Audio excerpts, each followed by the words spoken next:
if you are entering the job market, it is absolutely the case that assuming two people with same educational background, same abilities, you know, it is overwhelmingly to your advantage to be a minority of any kind, to be a woman, to be gay, to be black, or whatever. The most disadvantaged thing you can be in the age of DEI is straight white male. Now that is indisputable. Mm-hmm. What I would entertain as a real argument is we need to do that to push back against the old boys club type mentality. And I will tell you, again, also having been in these corporations, the old boys club is real. I won't repeat stories I've heard, but I know people who have been in upper boardrooms who've talked about crazy shit. And you could make the case, okay, maybe we needed some level of kind of forced course correction, but now we're at a point where that's gone, and it's a generational thing. Here's for the boomers, maybe. For the Gen Z and the millennials, this is why the Gen Zs, the kids are so fucking racist. It's like, bro, I'm not in that old boys room. I don't have a job. I don't have a house. I don't have a chance of raising a family. You're holding me accountable for the sins of these old rich white men who are not my allies by any stretch of the imagination. And the whole system's fucked. On top of all the bullshit of just DEI is just dumb as fuck in general. So there's a couple things. Yeah, like those Gen Z I talked for a lot. So consciousness is fucked on a lot of levels. Partially because of what you're speaking to. Partially because of like the failure of DEI, identity politics stuff. So I want to challenge the claim of the most disadvantaged thing you can be is a straight white male. Right. So from getting a job, coming out of college, like your standard college degree corporate job. If you are holding harmless the structure of the job market and considering, you know, from an individual level, right, as just another white guy with a degree from such and such state university, White's University, which is 85% of them, right? Which is which is kind of a point I'm about to get at. If you're just another 22-year-old white guy from White's University in Kentucky, and you're applying for a job and you're going up against Mary Sue, who is a Filipino child of an immigrant, who is literally one of one.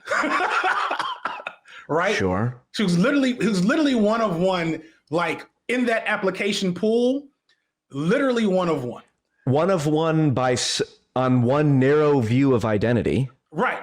But that white person is one of. I'm one of one. Listen, there's no one like PF Young. From your standpoint, you're also one of one, right? So I get the logic that her one of one under the circumstances from this specific what's the word? Scenario. I get the logic that says that you're at a disadvantage.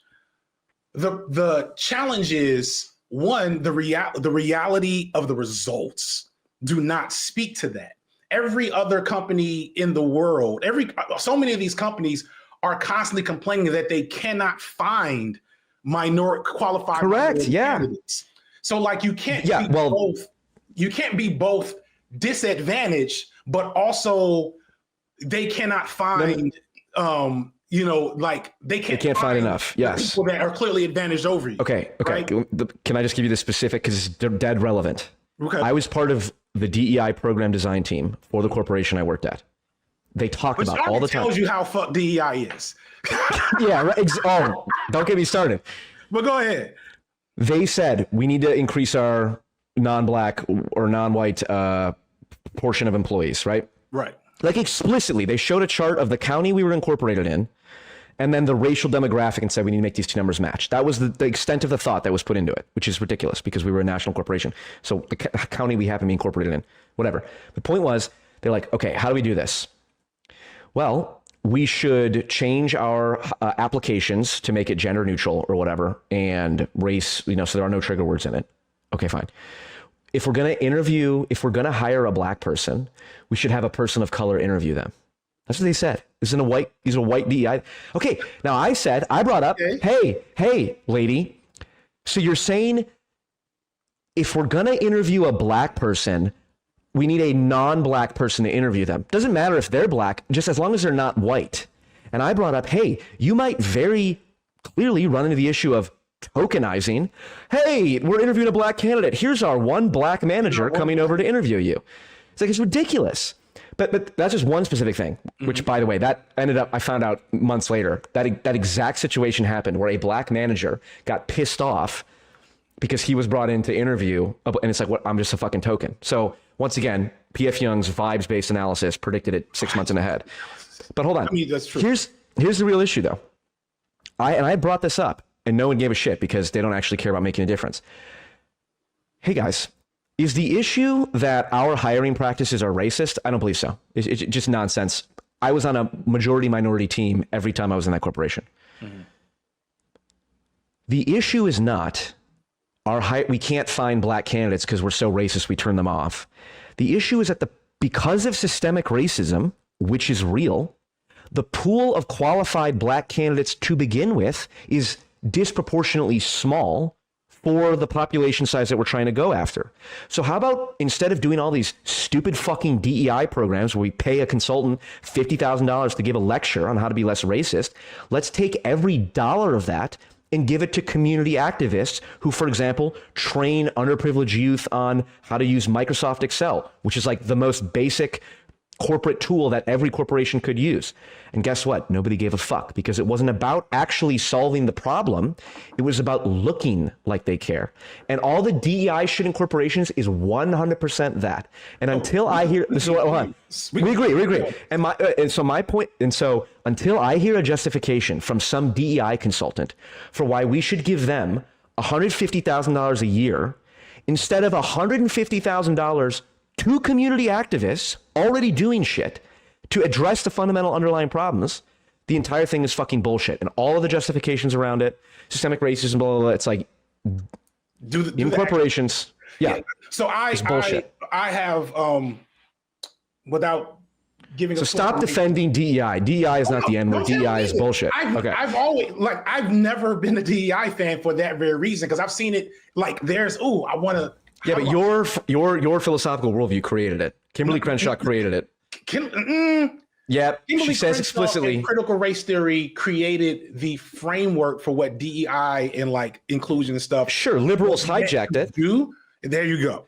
Yeah, but the underlying creation is entirely a product of postmodernism. Is valid though. The underlying logic is valid. The problem with all of the critical theory stuff is the liberal hijacking. You should read Elite Capture. It's a very short, very straight to the point, written by. You should watch Joshua Citarella. Do you know who Joshua Citarella is? No, I'm scared. He is no. He's great. He's the future Joe Rogan of the left. He's a Marxist. He's a classic Marxist. Okay. He's interviewed several professors who talk about this. Yes, Vivek Chibber. Yeah. Is he right? Do you like Vivek?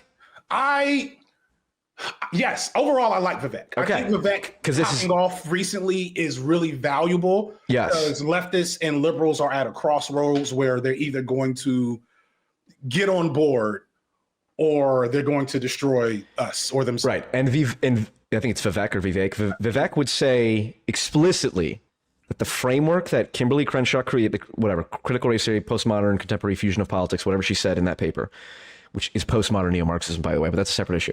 But that framework is the one that is like justifying giving money to the DEI consultants, because the goal is to fight power and racism wherever it manifests, not at the root of the issue, which is class and systemic racism and education. It's just as valid to fight power and systemic racism within the confines of a corporation. And Vivek would make that specific. I think he would, and I would agree with him overall. And this is kind of the place where we get into the danger of this whole conversation is where the margin stops in these critiques. Because my problem with Vivek is that he is correct in his analysis of how DEI sucks and identity politics is co-opted and trash.